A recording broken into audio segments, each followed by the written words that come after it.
everybody, it's Tish here. Welcome to my usual Monday live. This is my Facebook series, episode 8, and it's called Are You Stuck in Your Life? Do you want change? If so, you have to do change. So before I get to the subject, I'll just wait to see if anybody comes on. I know here in Abu Dhabi it's 6:20 p.m. I know in the UK, where I'm from originally, it's about 3:20 p.m. Not sure where it's what time it is everywhere else. So if you're watching this live, if you come on live, then please type in the chat box #live. If you're watching on replay, type #replay. Obviously, if you're watching this on YouTube, then you can't do that.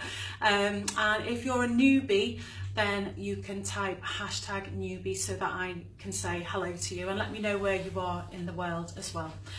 So for those of you who don't know me, my name's Tish Hawken. I'm a self-esteem and inner strength life coach, and I work mainly with females who feel stuck in their life and it's affecting their business or their career. Now, they could be stuck for numerous reasons. It could be that they've had a relationship issue, there's been illness around, maybe they're just struggling with self-belief or self-esteem. But whatever the issue, it's making them stuck and they can't move forward, emotionally stuck. And so that's where I come in, and I act as a confidant and as their coach to help them become unstuck and to move forward so that their business thrives, their career thrives, and they can carry on being successful in their lives and their businesses and careers. So just a little bit about my week this week, because I always like to keep my regular followers updated. So for those of you who do follow me, you may have seen that a couple of days ago I went to a place called Spacewalk here in Abu Dhabi, which is indoor skydiving, something I've never done before. Now, part of my commitment to when I moved here to be with my husband, I committed to him in saying that I would try new things. So I'm not a scared person, I'm not fearful of much in life, so to speak. I've overcome quite a lot, but the things that I am scared of are things that I haven't done before. So things like skydiving, things like roller coasters, things like scuba diving, all those kinds of sports, extreme sports if you like. And I committed to myself and to my husband that I would try these things out. So far I've done a water park with some quite large slides. I haven't done the biggest ones yet, so I'm quite proud of that. I've also done, I'd say, a medium-sized roller coaster. I'm sort of working my way up. And then a couple of days ago I went indoor skydiving. Now, I've got to admit, at first it was a little bit scary, and I know it's indoors and I couldn't really fall anywhere, but it was just the force of the air pressure when I stepped into the wind tunnel. It really took my breath away, and I didn't think that I would be able to do it, but I did. I went and did it, and it was really great fun. So highly recommend it to anyone and to everyone. So let's get to the subject. So, are you stuck in your life? So here's a question for you. So there's nobody with me yet, so that's fine, but I know that people do watch this on replay. So if you can answer this, you're not watching on YouTube, answer in the comments box. Are you stuck in your life somewhere at the moment? Do you know that something needs to change? You really know this and you feel really stuck, but you just can't find the courage to make that change. Or you are procrastinating, or you're thinking about it too much. So give me some hearts, or type in the comments box if you are stuck in your life at the moment and you know that a change is required. So my role as a life coach is to help people become unstuck. There's different life coaches do different things for different people, but I specialise in helping people become unstuck emotionally so that they can move forward in their lives. Now, sometimes clients come to me and they're not ready to change. They think they are, so they come to me with a specific issue, a specific problem, and change is required on their part. And quite often than not, some people aren't ready to change, and it's very difficult for me to work with those people, because if they're not ready to change, I can't help them. They have to be ready to to make the changes that are necessary. So these changes could be anything from relationship problems, they want to leave a relationship, or they're having relationship difficulties and they know something has to change. It could be health or weight issues. It could be they know their finances need to change. Maybe they've got themselves in a right pickle and they really need to get themselves out. But then they know they've got to make some changes, but they just can't seem to do it. It could be that they don't like their job and they really want to get out of their job and make changes, or it could be changes to do with their business and that they know they need to make, and so that's where I come in as well. But unless the clients are ready to change, unless the people I work with are ready to change, then there's no point me working with them. So nothing will change with continued and old patterns of thinking and of doing. Nothing is going to change. It's like the age-old saying, if you want the same results, just keep doing the same thing, or something like that. You know, just keep doing the same thing, you get the same results. Do something different, you get different results. Now, causing change in your life isn't just about mindset. It's about the actions you take. It's about changing environments you're in, possibly. It's about changing the food, because food is really important in how we feel.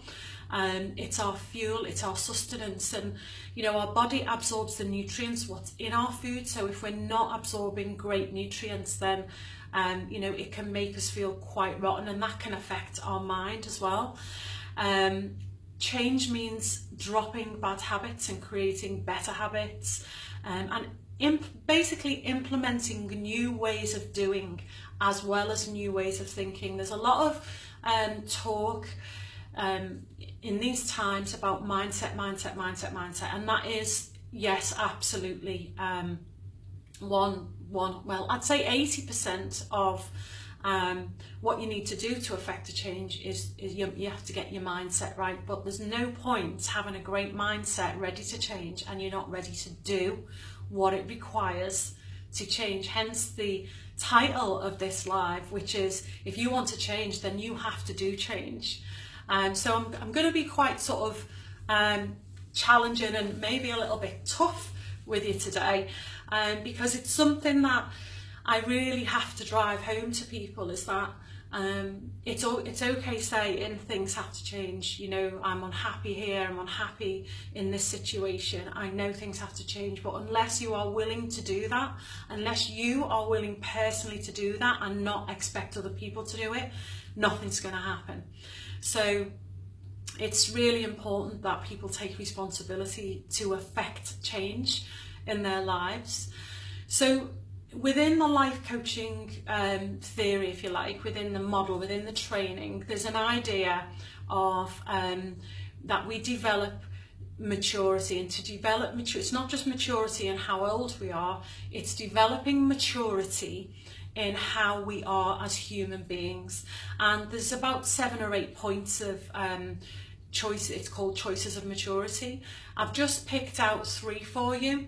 So let's start with the first one, which is, it's living in faith versus living in fear. Now, when I say living in faith, I don't necessarily mean religious faith. What I mean is, there's so many people who base their decisions and their behaviours, or consequential behaviours, are based in fear. They're fearful of the future. They're fearful of making changes, bold changes or even small changes. And so what we would be looking to do is move towards living in faith, which means trusting that when we make a decision, life is going to sort of move in our way to help us get the outcomes that we want according to our actions. So sort of letting go of the fear, if you like, and living a little bit more in faith that I'm going to say everything's going to be all right, but just trust in the process of life, trust in the process that life is always working for you and not against you. So that's the one of the principles of living in maturity, is living in faith as opposed to living in fear.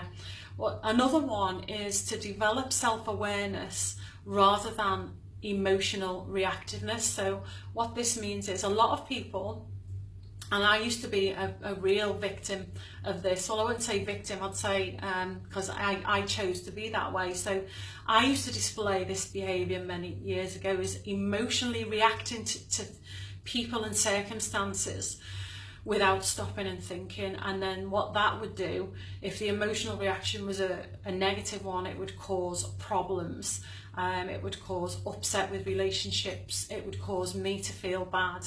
And so what this principle is saying, develop self-awareness rather than having emotional reactiveness, means that having the capacity that when we're faced with a situation, a really tough situation, or with somebody being really negative towards us, being able to develop and have the self-awareness to be able to step back from that situation and learn how to respond to it rather than react emotionally to it. And what I mean by react emotionally to it is, you know, to maybe shout at that person, get really frustrated and angry with that person or that situation, and really be able to step back and think, okay, how can I respond in a positive way? Because what that will do is that will stop any other negative reactions towards you for having that action, if that makes sense.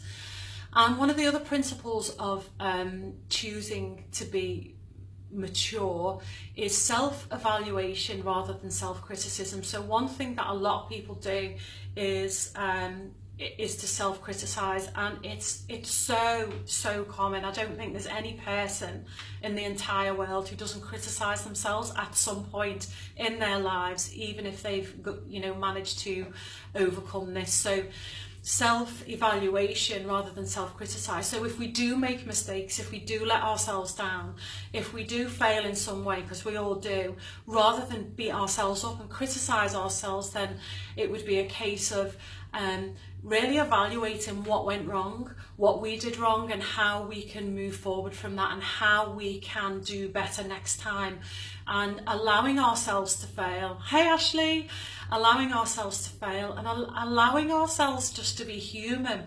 So those three principles of developing maturity can really help us in the process of dealing with making changes when we need to make them in our lives. So change starts with making a decision. What tends to happen is when we know we need to make a change in our lives, when we really know that something's got to change here, whatever the situation may be, a lot of people procrastinate and they overthink. And again, I've been guilty of this in the past as well. Procrastination, thinking, well, if I make this change, if I make this big change, what will people think of me? How will it affect others? What if it doesn't work? And so we have all these negative movies running in our head, and we procrastinate, when what we know is this change has to be made. And so the first process of change, I suppose, is making a decision. And the sooner we make a decision on making that change, the quicker the change will start to become in motion. It's like the cogs of a wheel that are joined together. You make the decision that then triggers a chain of events for a change to start happening, but you have to make the decision first, rather than mulling it around in your head for days, weeks, months, or even years. I remember a really big decision that I was making. It took me 12 months to reach that decision, and within those 12 months I became very ill, because my mind was so busy producing these movies of the most negative outcome of making that change, that I actually made myself very ill. I lost a lot of weight, and I was incredibly stressed to the point where I used to shake because I was so stressed trying to make this decision. So that's just sort of a little personal share there. So how many of you are procrastinating at the moment over a decision that you need to make? You know it has to be made. If you're watching this on replay, then you can type in the comments box. Are you in the process at the moment of procrastinating over knowing a change that you need to make? It's really common.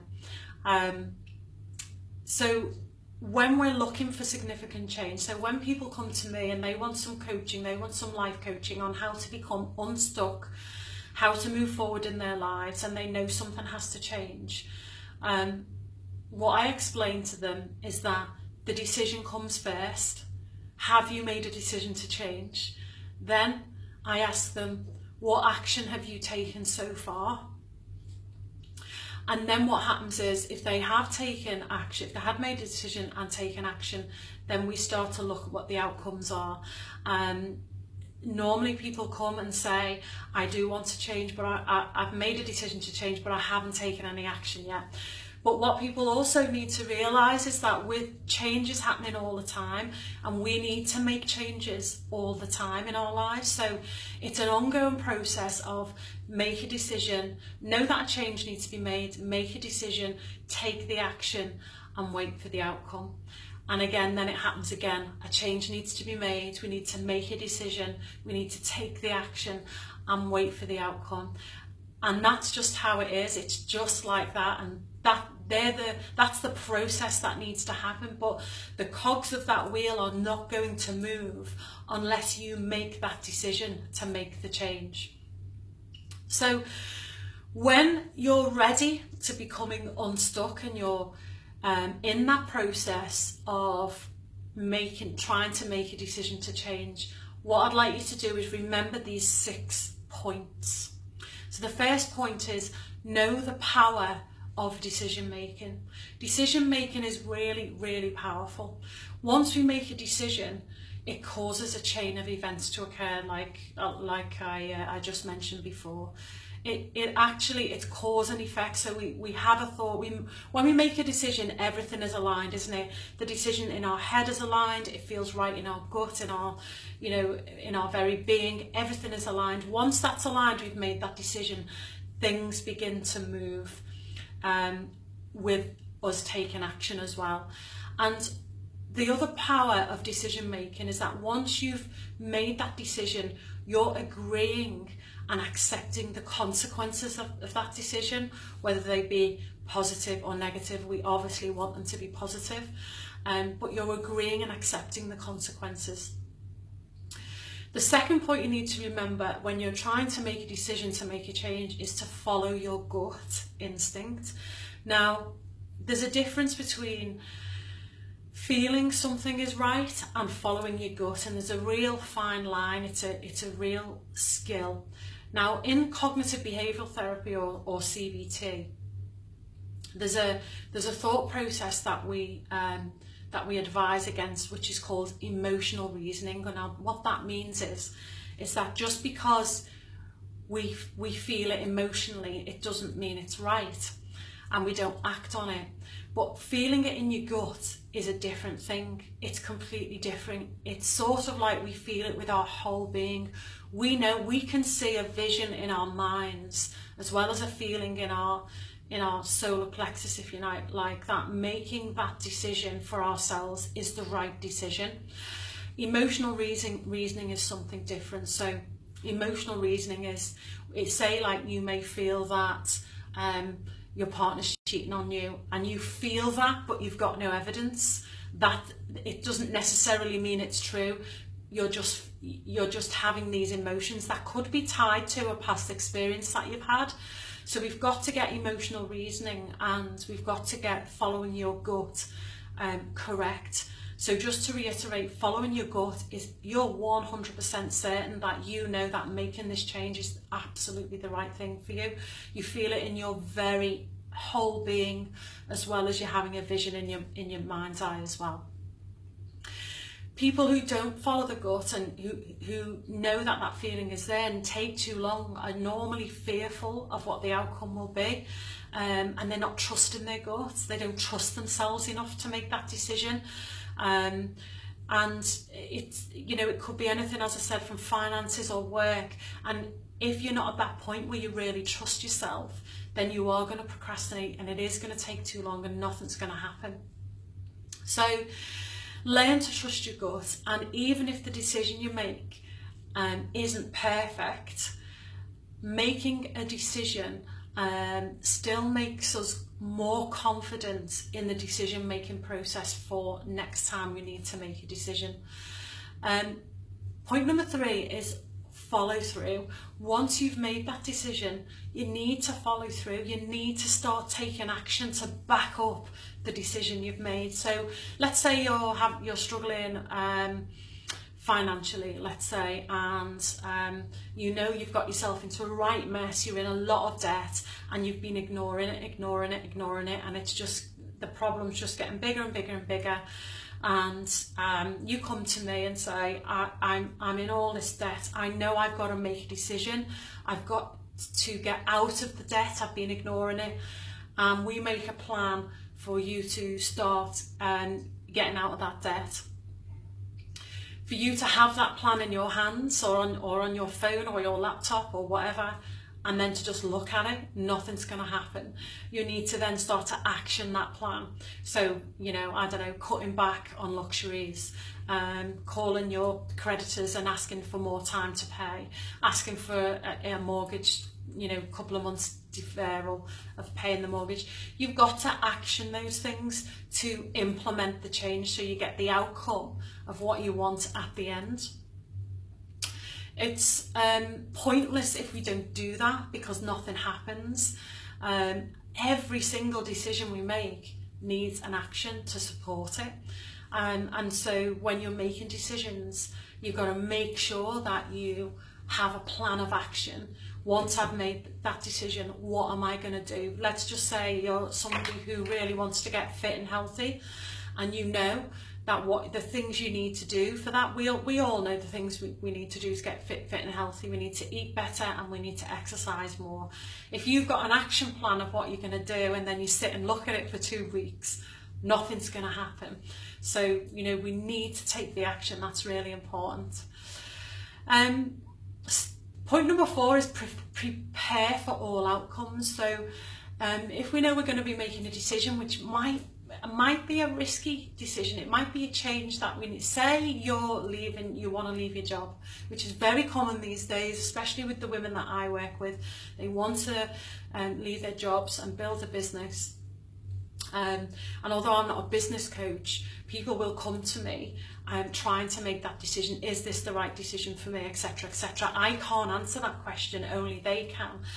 But by making such a big decision like that, you need to be prepared for all the outcomes. You know, brainstorm it. So if I make this decision and I take all the action, what is the best case scenario? What is the worst case scenario?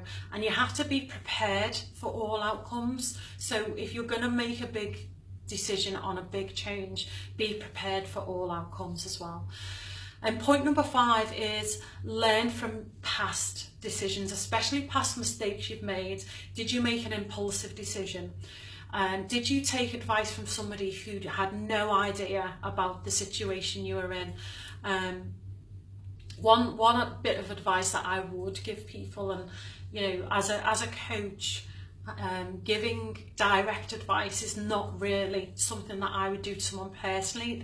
What my role is to help them find their own solutions, and I ask the questions for them to find the solutions. But if you're taking advice from somebody on a decision of a situation that they have never been in, then you're sort of, it's very, very risky to do that. So if you've made decisions in the past that haven't worked out for you, learn from those lessons. What did you do then which maybe you could not do this time, and what could you do better this time?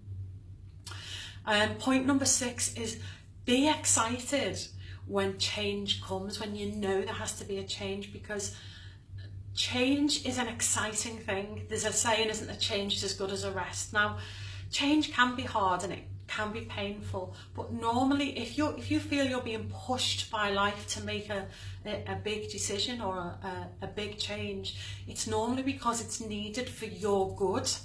But sometimes we just can't see it from where we're standing until we get to the other side. And so be excited about change, because making changes can bring new opportunities. It can bring you know, positive effects. It can definitely bring our own personal growth, because when we go through that change, no matter how long it takes, we will have grown. When we get to the side, we will have grown as a person. So really, you know, be excited about change. Don't be fearful about change. Don't fear it.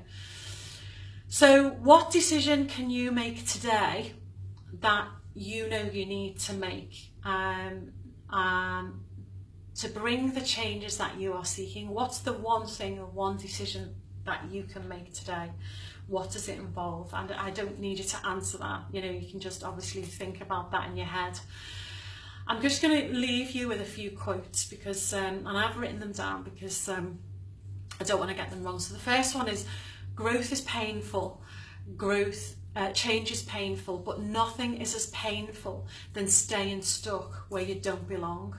And that is so, so true. I'm going to give you an analogy of a lobster, which some of you might have heard. So when a lobster's born, when you think about it, when we say an adult lobster, you know, if you go to like the fishmongers and you're lucky enough to go to like a Mediterranean port, or here in Abu Dhabi, we've got some amazing fish markets. You see great big lobsters like this, you know, with huge shells. Now the lobster isn't born with a huge shell. It's not born this tiny piece of meat inside it and it grows into the shell. It's born a tiny lobster. And what happens is, every so often the lobster starts feeling really uncomfortable in the shell, because what's happening is its body is starting to grow, but it's starting to outgrow the shell. So what does it do? It gets really, really, really uncomfortable. It goes behind a rock for a few days or a couple of weeks. And in the process of it being hidden behind that rock, it goes through a painful process of getting rid of that old, smaller shell and creating a larger shell so that it can fit into it nice and comfortably. And so that's how I look at change and development. You know, sometimes we have to make changes to be able to grow out of our smaller shell so that we can fit into the larger one that's being given to us. Another quote is, this is very apt for me, and I'll explain why in a second. I saw this on the internet today. It said, I just woke up one morning and decided that I didn't want to feel the way I felt anymore, ever. So I changed. So sometimes change within ourselves, or the change we want to make, can be really slow, a bit like the lobster, you know, changing its shell.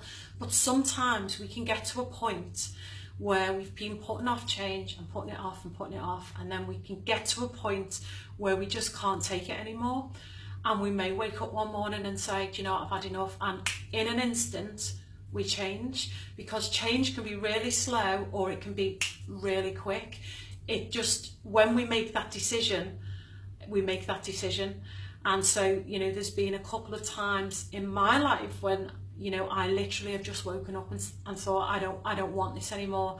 I don't want this situation anymore. I've had enough. And I've resisted the change, and then I've just made the decision, right, that's it, I've had enough, and, you know, in whatever situation. So change can be slow, or it can be really, really quick as well. The last quote is, don't fear change. You may lose something good, but you may gain something amazing. And that is so true, because sometimes we fear change, and we fear making change because we're looking behind us and thinking, but I don't want to lose that. That was quite good. But what we might gain in the process of making that change is something even better. So for instance, let's go back to the example of if somebody wants to maybe possibly leave the job, they're really unhappy, they either want to change jobs or they want to work for themselves, you know, as an online entrepreneur. So they may be looking at their job and thinking, well, it's secure, I don't like it, but it's secure, it's regular, you know, monthly salary, I know all my work colleagues, but if I go into being an entrepreneur, an online entrepreneur, or opening my own business, you know, I'm not going to have that regular income to start with, and I'm going to be on my own doing this. But what are the things you will gain from leaving the job that you really, really don't like? So you know, you have to weigh up the pros and cons, and if you're being pushed, if you feel like you're being pushed towards a change, normally it's because there's something so much better waiting for you on the other side. So that's my Facebook Live, episode 8, this Monday of Are You Stuck? You want to change? Then you have to do change. It's as simple as that. It's a hard fact. There's no getting around it. There's no, you know, is there any way I can get around this or skirt around? No, there isn't. If you want to change in your life, you have to make the changes. You have to do the personal work, and you have to take action as well and get things in motion to make those changes happen. You have to go out there, create what it is that you want. So that's it from me. Before I go, what I'd like to say is, if you think this might benefit somebody, then please do feel free to tag them in this video. If you're watching on Facebook Live at the moment or on replay, you could share it in people's groups if you think they might benefit from it as well. Also, I have a group. It's a free VIP group. It's called Grit School, Find Your Inner Strength and Confidence. It's for women only, I'm afraid. I hate to say that, because I know sometimes there's men watching too, but it is a women's only group. So if you'd like to be part of that group, then please let me know in the comments. Just say group please, and I'll happily add you. I go in there every day, add advice, tips, content, live videos to help you develop more inner confidence, to help you develop more inner strength to move forward in your life. And also, if you're looking for a coach, a personal coach who will work alongside you one-to-one for 3 months, I offer a 90-day coaching service where I can work alongside you, as I said, every day to help you to get to where you want to be. If you're stuck in a hole and you've no idea how to climb out of it, and you're looking for somebody to help you, then maybe I'm the person who can do that. Who knows? If you'd like to get in touch with me, then please do send me a private message and we can have a chat. You can find me on Facebook, you can find me on tishhawken.com, or you can email me at tish@tishhawken.com. So thank you very much, guys. Have an amazing week. From here in Abu Dhabi, I shall see you soon. Take care. Bye for now.